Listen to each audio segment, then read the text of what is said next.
ॐ भद्रं नो अभिवादयमनः शङ्करं शङ्कराचार्यं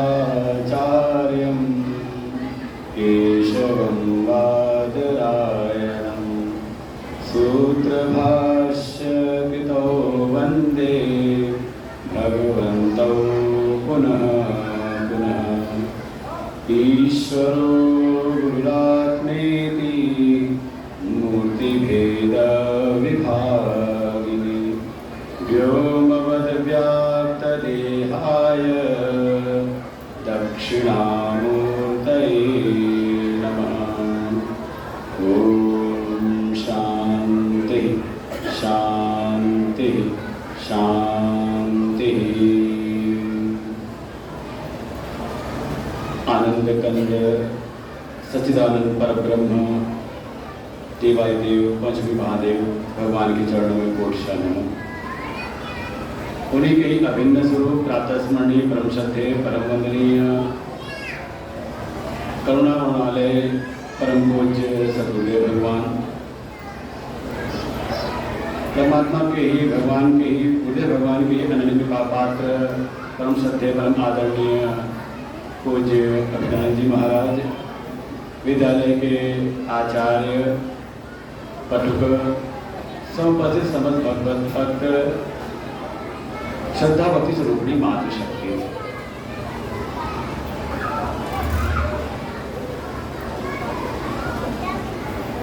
वैसे आज केवल हमें उपहार इकट्ठे करने थे और कमरे में जाके खोल खोल के देखना का मन था कि मेरा भी मन में बहुत देर हो रही है, जैसे आपको भी लग रहा है ना बहुत देर हो रही है, घड़ी देख रहे हैं।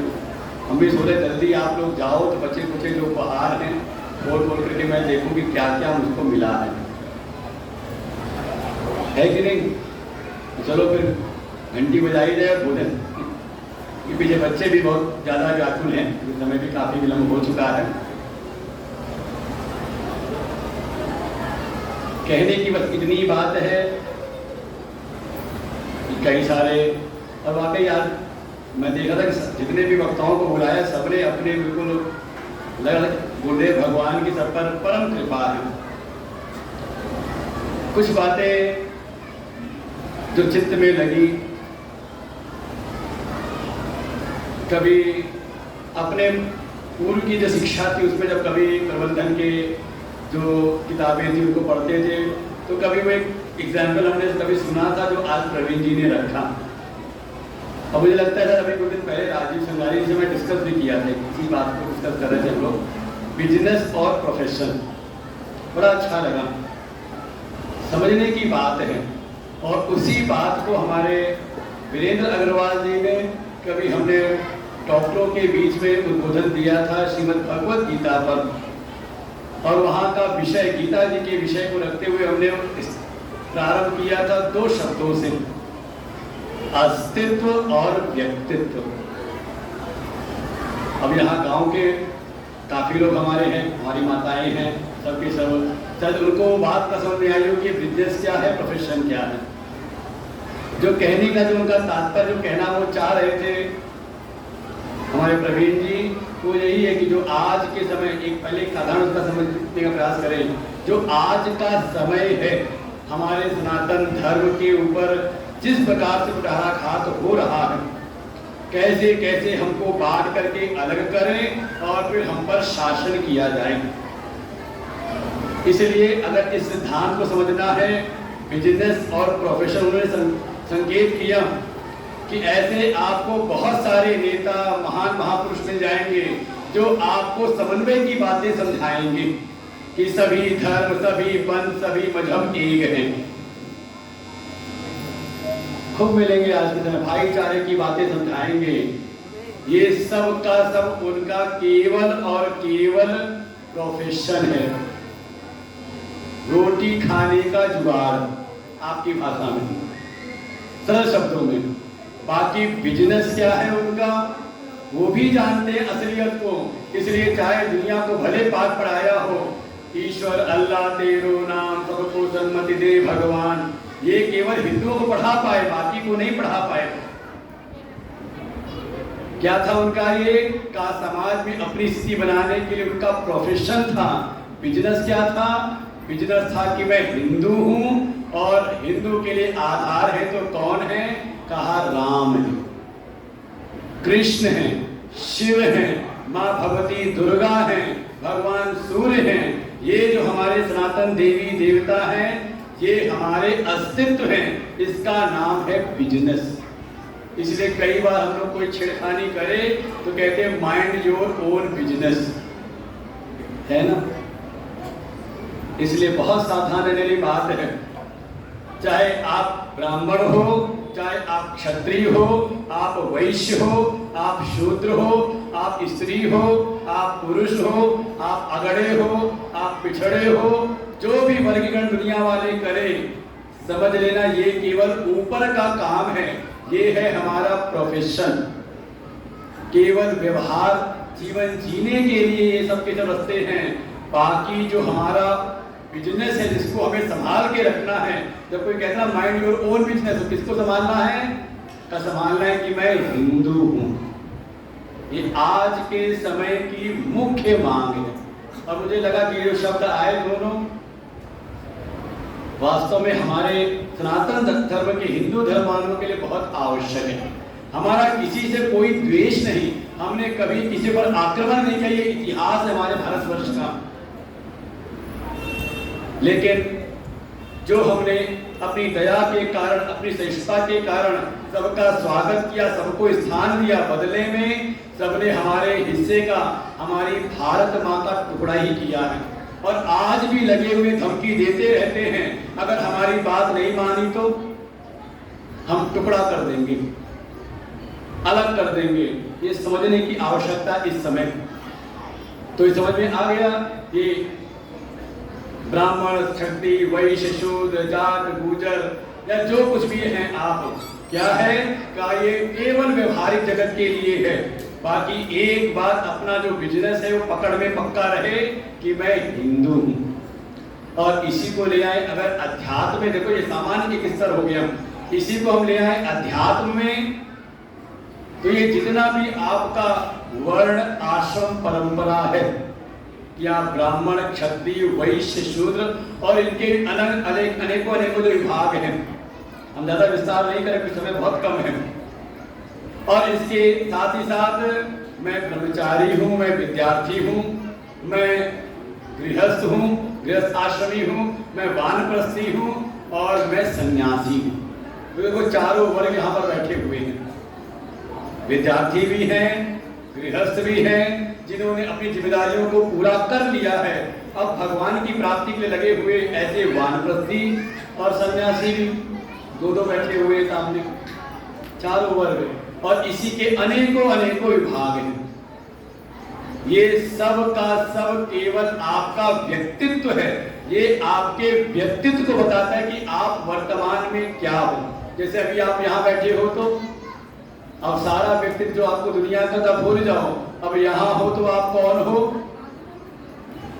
हम यहाँ पर श्रोता हैं, साधक हैं, भक्त हैं, है कि नहीं? ये हमारा वर्तमान में। तो जिस समय जैसी परिस्थिति हो, अपने प्रोफेशन को, अपने व्यक्तित्व को हम अच्छी प्रकार से करें, उसके लिए हमारी स्कूली शिक्षा ज्ञान देती है। स्कूल की जो शिक्षा, जो विद्या है, वास्तव में हमारे व्यक्तित्व को समझाने के लिए, और जो व्यक्तित्व उससे जो श्रेष्ठ व्यक्तित्व है उसमें निखार लगाते हुए आपको ऊपर पहुंचाने के लिए है। तो ये सारा जो प्रोफेशन है, व्यक्तित्व है, ये स्कूल की शिक्षा तो सिखा देती है। लेकिन जो हमारा वास्तविक बिजनेस है, जो हमारा अस्तित्व है का, वो आपको अगर जानना है कि वास्तव में मैं हूं कौन, तो बताने वाले हमारे सद्गुरुदेव भगवान। और कहीं आपको इसका ज्ञान मिल नहीं सकता। इसीलिए अब चाहे दुनिया में कोई क्या बनाना चाहे, हमें उसकी हमें चिंता नहीं है, क्योंकि जो हमें बनना था वो हम बन चुके हैं। क्या बन चुके हैं? का कर्म योग की दृष्टि से अगर देखें तो गीता जी की चर्चा की हमारे राजीव जी ने भी, विशाल जी ने भी, क्योंकि फोन पे कहीं ना सामने ना हो, फोन पे चर्चा होती रहती है घंटों गीता जी पर। तो गीता जी में 3 योग हैं, कर्म योग, भक्ति योग और ज्ञान योग। तो कर्म योग की दृष्टि से बिल्कुल सही बात कही विशाल जी ने, नहीं कश्चित क्षणमपि जात तच्च अकर्मकृत्। एक क्षण मात्र भी अगर कोई व्यक्ति है तो बिना कर्म किए रह नहीं सकता, कर्म तो उसको करना ही पड़ेगा। तो क्या करे, तो कहा सेवक बन करके जीवन जिए। तो कर्म योग की दृष्टि से मैं गुरु जी के चरणों का मैं सेवक बन चुका हूं, इसके अलावा हमें कोई और पद चाहिए नहीं। फिर दूसरा है भक्ति योग। तो भक्ति योग की दृष्टि से ठीक है, भगवान की कृपा से मुझको मनुष्य का जीवन मिला, लेकिन संस्कार तो मिले हैं पूज्य गुरुदेव भगवान से। तो भक्ति योग की दृष्टि से जो बनना था कि भक्त बने, तो मैं गुरु चरणों का भक्त हूं, बन चुका हूं। तो ये भी क्या रह गया, केवल चरणों का सेवक, चरणों के भक्त, कहा ये प्रोफेशन, हमारा व्यक्तित्व। लेकिन जब बात आती है अस्तित्व की, तो हमारे गुरुदेव ने यही समझाया है, चाहे जितना जन्मदिन मना लो, चाहे किसी के मरणदिन पर रो लो, वास्तव में आप वो हो जिसका ना जन्म है ना मरण है। ठीक है, आज एक दिन तो है कि आज के दिन हमारा जन्म हुआ था, लेकिन दूसरा वास्तविक जन्म तो तब हुआ जब गुरुदेव ने ये समझाया कि ना तो तेरा जन्म है ना तेरा मरण है। बाकी दुनिया जो बनाते रहो दुनिया के कल्याण के लिए। तो वो वास्तव में मेरा जो वास्तविक जन्म हुआ कि गुरुदेव ने मुझको मेरे अस्तित्व के बारे में समझाया कि जो तू है वही मैं हूँ, जो मैं हूँ वही तू है, और वही परब्रह्म जो परम सत्ता है, तत्त्वमेव त्वमेव तत्, वो जो परमात्मा है वही मैं हूँ, वही आप सब हो। यही हमने 7 दिन कथा में सुना निष्कर्ष के रूप में, जो हम 7 दिन से भागवत सुन रहे हैं, इसका निष्कर्ष यही था, सर्व वेदांत सारम यद ब्रह्मात्मैकत्व लक्षणम वस्तु अद्वितीयम तन्निष्ठम कैवल्यैक प्रयोजनम। अपना व्यक्तित्व जो भी बनाओ अच्छे से अच्छा बनाओ, बनना है तो भगवान के सेवक बनो, गुरु चरणों के सेवक बनो, बनना है तो भक्त बनो, भगवान के भक्त, गुरु चरणों के भक्त। लेकिन जो अपना बिजनेस है, अपना अस्तित्व है, इसके लिए सदैव सजग रहो, और वो तो होगा। देखो भगवान की सेवा, भगवान की जो भक्ति है उसका परिणाम है, देखो उसे परम लाभ नहीं मिलता, ये हमारे शास्त्र कहते इस बात को। भगवान कृष्ण जिन्होंने सारे जगत का उद्धार किया, लेकिन उनको भी अपने माता पिता का उद्धार करना हुआ तो संत रूपी देवर्षि नारद को भेजा है, मोहते अधिक संत करि लेखा। भगवान कहते हैं कि ठीक है, मेरी सेवा, आप भगवान के सेवक बनोगे, भगवान की भक्ति करोगे, तो उसका परिणाम भगवान जब आपको अपनाते हैं, अपना सेवक समझते हैं, अपना परम भक्त समझते हैं, तब आप पर कृपा करके आपको किसी गुरु की शरण में भेज देते हैं। अगर आप गुरु शरण में हैं, किसी संत की शरण में हैं, तो समझें कि आपने जो भगवान की सेवा की है, भगवान की भक्ति की है, वो तो अब फलित हो गई है। अब है अगली सीढ़ी पर चढ़ना, और वो अगली सीढ़ी है कि जैसी भक्ति, जैसी सेवा आपने भगवान की थी, वैसी सेवा, वैसी भक्ति आपकी गुरु चरणों में हो जाएगी। और ये हमारे इसमें वेद प्रमाण है, यस्य देवे परा भक्ति यथा देवै तथा गुरौ तत्सैते कथा यथा प्रकाशन्ते महात्मन। कि जैसी भक्ति अभी तक आपने देवताओं के लिए की थी, अपने इष्ट, अपने प्रभु के लिए की थी, जिस दिन वैसी भक्ति, वैसी सेवा, वैसा समर्पण आपका अपने गुरु चरणों में हो जाएगा, तो आप अपना जो वास्तविक आपका बिजनेस है, जो अस्तित्व है, आप उसमें स्थित हो जाएंगे।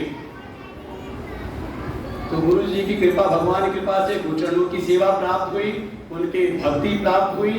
अब बस आवश्यकता ये कि गुरु जी थोड़ी और कृपा हो जाए, जिस अस्तित्व में वो निष्ठ हैं, जिसमें उनकी निष्ठा है, आप सबका भी प्रेम, आप सबकी शुभकामनाएं मिलें और गुरुदेव की कृपा से उसी तत्व में निष्ठ हो जाऊं, ये है अगला। बाकी कुछ बनना यहाँ दुनिया में सब देखें, सब बन करके कुछ यहाँ रहता नहीं। जितना दुनिया में बनोगे बनाओगे, कभी ना कभी बिगड़ेगा ही बिगड़ेगा। ऐसी चीज को बनाओ जो हर समय आपके साथ हो, हर जगह आपके साथ हो, हर क्षण आपके साथ हो, और वो है अपनी सत्ता, अपना अस्तित्व। उसको प्राप्त करने के लिए हम निरंतर सजग रहें अपनी सेवाओं में। देखो यहाँ पे कोई सेवा वास्तव में आश्रम बनाने का कोई यहाँ प्रयोजन नहीं है कि हाँ आश्रम बिल्डिंग खड़ी हो जाए। वो तो देखिए ये हमारा दृढ़ विश्वास है, जब से आए पंचमुखी महादेव और इनकी कृपा तो ऐसी है कि जब हमने अपना घर छोड़ा तो गुरुजी सबसे पहले भेजा पंचमुखी महादेव की सेवा में, की स्थापना हो रही थी, प्राण प्रतिष्ठा। उसके बाद फिर दूसरे आश्रमों की सेवा में चले गए। फिर जब गुरुजी ने संन्यास दिया, संन्यास देके फिर भेज दिया इन्हीं के पास में। और कभी जब मन में बड़ी, क्योंकि कहीं ना कहीं मन प्रोफेशन से भागता है अपने बिजनेस की ओर। देखो जानकार है वो जानती है, ऊपर से चाहे जैसे दुकान पर बैठा हुआ व्यक्ति हो, चाहे कितनी मीठी मीठी बातें करे, अरे भैया चिंता क्यों करते हो, मैं हूं ना, ले जाओ, बढ़िया सामान है, सब कुछ अच्छा है, मेरी गारंटी लेकर के जाओ, सब कुछ कहेगा। क्या है कर रहा है का उसका प्रोफेशन। लेकिन बिजनेस क्या है, अरे कुछ हमारा ये सामान बिक तो जाए, पैसा तो मिले, है ना। ऐसे ही ये सारी जो आश्रम के प्रकल्प हैं, गुरु चरणों की सेवा है, ये सब केवल हमारे अंतःकरण की शुद्धि के लिए है। मूल है जो गुरुदेव का संकल्प, जो उनके मन की इच्छा, जो हमने कुछ समझा उनके मन के भाव को, कि यहाँ आकर के सेवा करते हुए अपने अहंकार अभिमान को झुकाओ, अपने अभिमान, अपने व्यक्तित्व को सुधारो, निर्मल करो, जिससे जब कभी आकर के कोई सत्ज्ञान दूं, ब्रह्म ज्ञान दूं, तो ब्रह्म ज्ञान तुम्हारे भीतर टिक जाए। इसके लिए आवश्यकताएं हैं। नहीं तो पंचमुखी महादेव की तो ऐसी कृपा, मेरे मन में जब कोई ऐसी कोई लगता है कि हाँ अब अपनी सीमा से परे जा रही है बात, तो जाके पंचमुखी महादेव के सामने बैठ करके अपने दिल की बात कह देते हैं और देखते हैं वैसी परिस्थितियां बनने लगती हैं, सामने दिखाई देता है। जो संकट है वो संकट दूर होते हैं, जो अभाव है वो अभाव पूरे होते हैं, और साथ ही साथ जो मेरा बिजनेस है, जो गुरुदेव ने बिजनेस पकड़ाया है कि अपने अस्तित्व की ओर प्रवेश करो, शास्त्रों का स्वाध्याय करो, स्वयं भी चिंतन करो, और जो आए उनको भी वेद, उपनिषद, गीता, भागवत, शिव पुराण और अन्य जो ग्रंथ हैं उनका अध्यापन कराओ।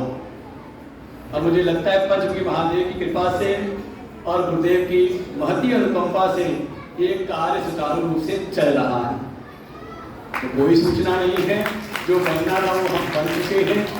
अब इसके अलावा कोई और जो नजदीक है वो जानते हैं, मैं कह भी देता हूँ, बस पहले पता करो गुरुजी का मन है कि नहीं, अगर है तो आगे, नहीं तो हम जिस स्थिति में हैं उनकी कृपा से, उनकी सेवा से बहुत आनंद की स्थिति है। और इतना अनुभव तो आपको भी हो रहा है, आपने कह ही दिया भाई, कोई निर्धन हो और जाए धन की आशा में किसके पास, किसी भिखारी के पास, तो कुछ मिलेगा? क्या मिलेगा उसे? कुछ बातें मिलेगी लेकिन धन नहीं मिलेगा। ऐसे ही कोई आनंद की प्यास में, सुख की प्यास में जाए किसी दुखी के पास में, तो क्या मिलेगा उसको? आनंद मिलेगा, सुख मिलेगा। का जैसे वो दुखी है तो बैठाएगा, बैठो मैं तुझको बताता हूँ अपने दिल की पीड़ा। ये दुनिया में यही व्यवहार होता है, जब किसी से घूमते फिरते बात करो, ठीक है, अरे सब बढ़िया ठीक है, तो इतने पे राजी मत हो जाना, उसको घर ले आना, बैठो आज चाय पकौड़ा साथ नाश्ता करते हैं, और जब चाय के टेबल पर बैठो तब उससे पूछो और तुम्हारा व्यवसाय कैसा चल रहा है, घर परिवार बच्चे क्या कर रहे हैं, तब वो अपनी हर एक पीड़ा धीरे धीरे बताना शुरू करता है। भैया पूछो मत, जहाँ देखो दुनिया को सेट करते करते उसको वहाँ सेट किया, उसको वहाँ सेट किया, इसको यहाँ सेट किया, और सबको सेट करते करते मैं कहा मैं अपसेट हो गया। सुख की चाह में हम जाएं ऐसे के पास जो हमारी इसी दिन दुनिया में लगा हुआ है, तो वहां नहीं मिलेगा। कहाँ मिलेगा? कहा जिन्होंने सुख के रस को चखा हो, जिन्होंने आनंद रस चखा हो, उनके पास मिलेगा। तो गुरुदेव की कृपा से ऐसा ना कोई संकट है ना कोई कष्ट है। बाकी प्रोफेशन करते समय छोटी मोटी खटपट तो कहीं ना कहीं होती रहेगी। आपका 4 कमरे का मकान है तो कभी कुछ टूटी टूटती, तो कहीं प्लास्टर झड़ता है, तो कोई स्विच बोर्ड खराब होता है, तो चलता रहता, वो तो प्रोफेशन है, करते रहना है। लेकिन वास्तविकता जो पूज्य गुरुदेव भगवान की कृपा है कि अपने अस्तित्व में स्थिति और उसका जो आनंद, उसका सुख, मैं सुखी हूँ तो आपको सुख मिल रहा है। जिस दिन मैं दुखी हो जाऊँ समझ लेना फिर आपको यहाँ से कुछ मिलने वाला है नहीं।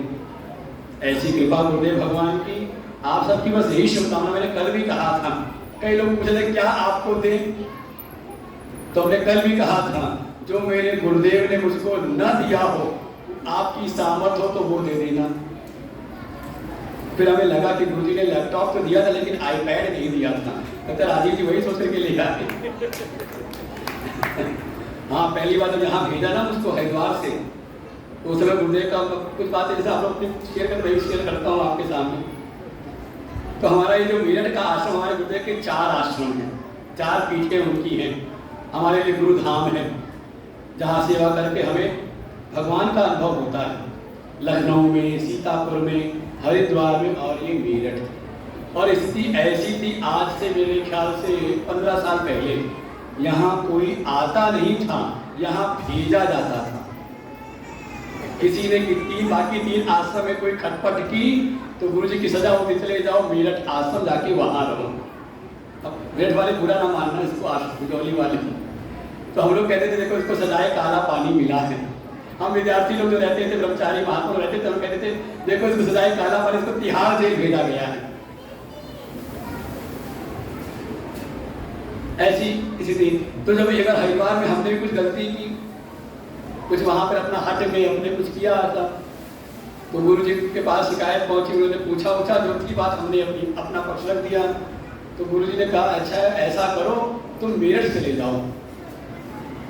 लिख के बता रहे थे गुरुदेव, मुझे याद है, लिख के तुम ऐसा कुछ दिन मेरठ चले जाओ, मेरठ में जो रह रहे हैं वो कुछ परेशान है, यहाँ कुछ घटना घटित हुई थी, वो लखनऊ जाना चाह रहे हैं, तो कुछ जाके तुम मेरठ देख लो। हमने कहा ठीक है चले जाएंगे।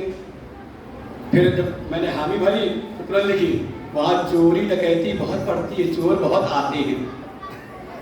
और वो घटना भी यही घटी थी कि यहाँ पे डकैती पड़ी थी, हमारे 2 महात्मा बड़े दुखी हुए थे उसके कारण।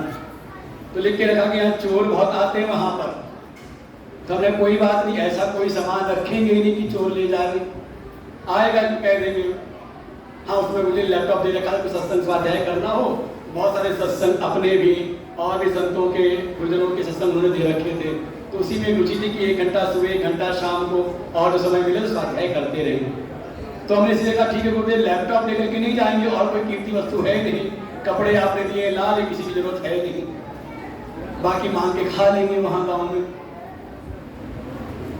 तो मुझे लगा मान लो चोर आए तो, डकैत आए तो उन्होंने इशारा पे लिखा कि वो मारते पीटते भी हैं। तो हमने कहा मार खा लेंगे और क्या, मारेंगे ही तो, जान तो नहीं लेंगे। ऐसी ऐसी बातें हुई। तो मैंने कहा मुझे कोई ऐसा सामान लेके नहीं जाएंगे, और आ गए यहाँ पर।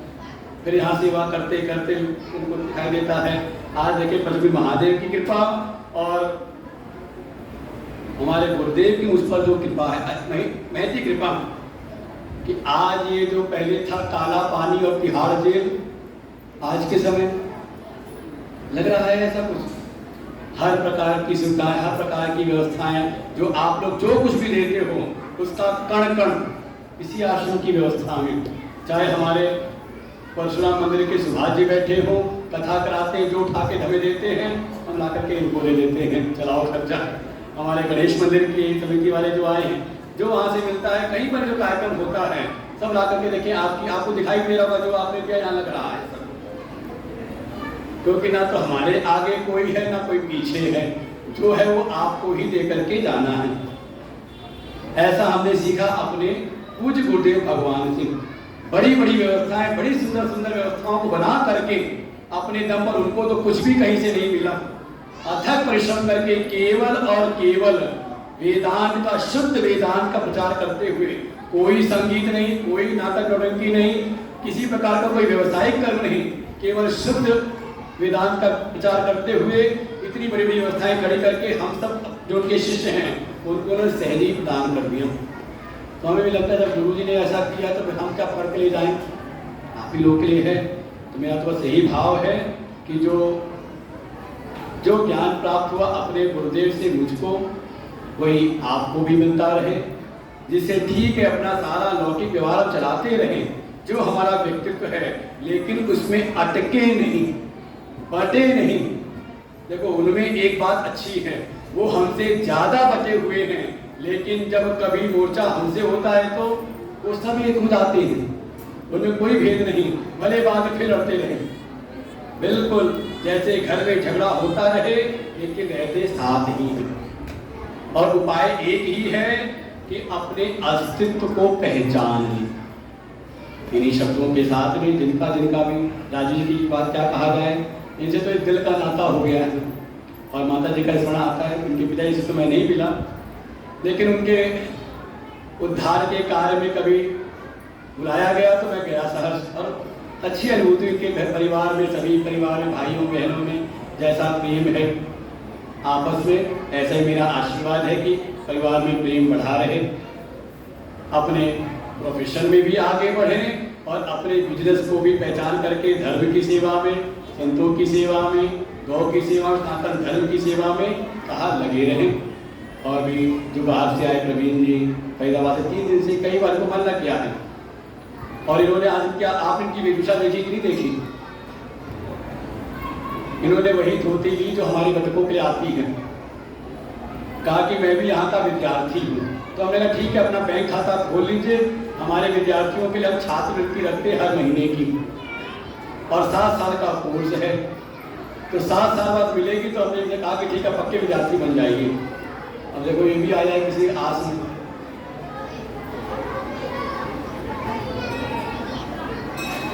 प्रवीण जी हैं, हरदेव जी हैं, गाजियाबाद से आए, और भी जो बाहर से जो दूर से आए हुए हैं, सभी को आशीर्वाद है भक्ति निष्ठा में। देखो ये हमारा मूल है।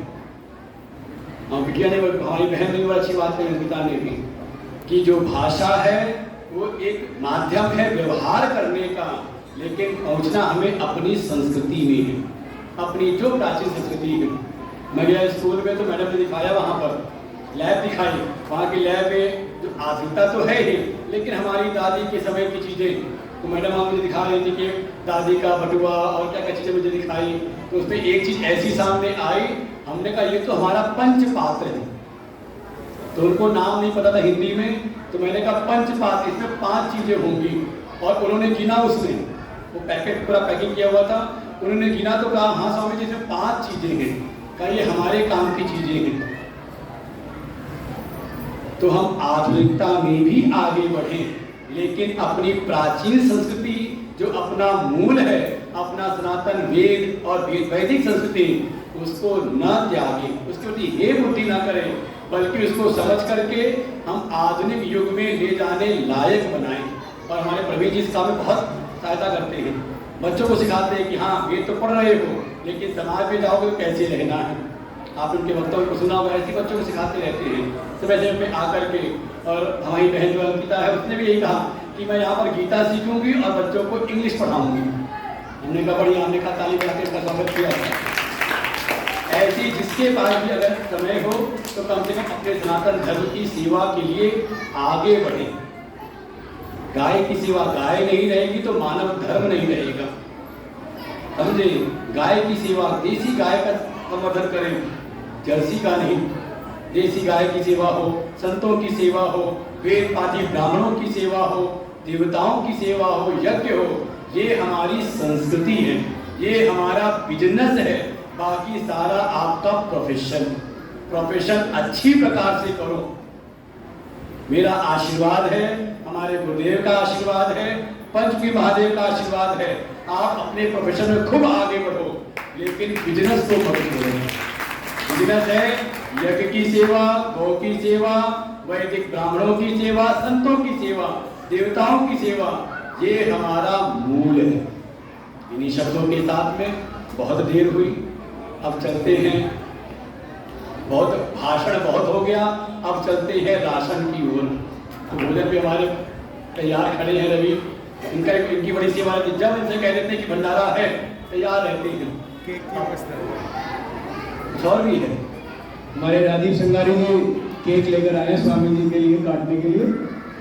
अच्छा हमारे लिए लेकर के आए हैं जी। तो फिर मैं काटूंगा, मैं ही खाऊंगा, आप सबको कुछ नहीं मिलेगा। अब इन्होंने कह दिया देखो हमारे लिए लेकर के आए, स्वामी जी के लिए लेकर के आए, ठीक है। ये बच्चे तो इंतजार कर रहे हैं केक कब कटे। और कोई लाया तो आप लोग बंटवा देंगे, राजीव जी वाला हमारा हो गया। और कोई लाया है? अच्छा ये भी रखा हुआ, ये किसके लिए है? देखो पहले माता जी का ऐसे कहा, पहले कह रहे थे आपके लिए भी कहीं सबके लिए, तो यार आप लोग को मिल जाएगा। चलो जिसको जो आना जल्दी ले आओ।